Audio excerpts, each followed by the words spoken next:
ลงห้วยลงห้วยพี่น้องเอ้ยมันนี่ลมห้วยอยู่ลมอ่ะลมฮอด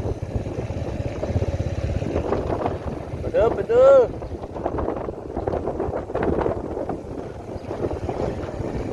หาปูหาปลาคือเก่า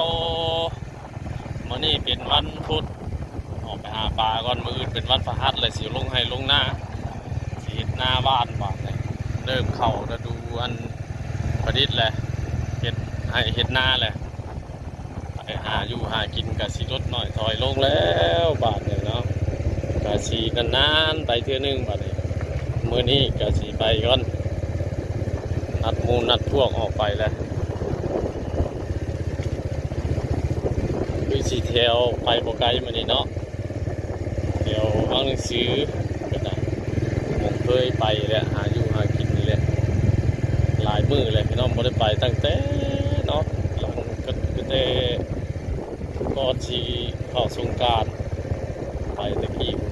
นี่ก็บ่ได้ไปเลยหาก็สิไปมื้อนี้แหละว่าเอาไปมื้อนี้ก็สิได้หยุดบ้านนะหยุดแล้วก็สิได้เข้าหน้าเวียกหน้างานเฮ็ดไร่เฮ็ดนาสิได้เฮ็ดนาเวียกไผเวียกมันบาดนี้เวียกส่วนตัวเวียกหลังจากที่เวียกส่วนรวมแล้วเสร็จสิ้นไปในปีนี้เนาะเอาฤดูฝนแหละโอเคพี่น้องไปพ่อกันดูพุ่นแหละไปร่วมกันกับหมู่พุ่นแหละวันนี้หมู่เก่าหมู่เคยหมู่ที่เคยไปหาอยู่หากินสาบ้านเฮาบ้านนอกบ้านนาเฮาถ้าบ่หาก็บ่มีกินเนาะได้ก็ซื้อได้ก็ซื้อก็บ่ไหวพี่น้องเอ้ยทุกมื้อนี่เป็นหยังก็ของแพง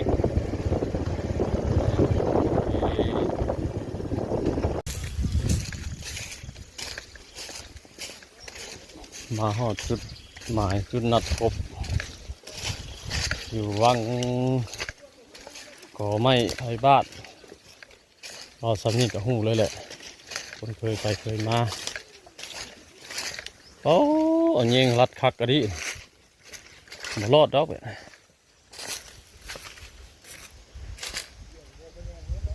จักมองจักยิง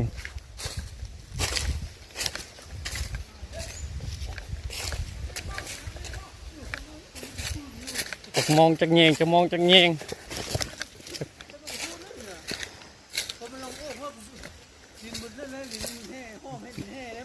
บักใหญ่ที่ออกนะบักใหญ่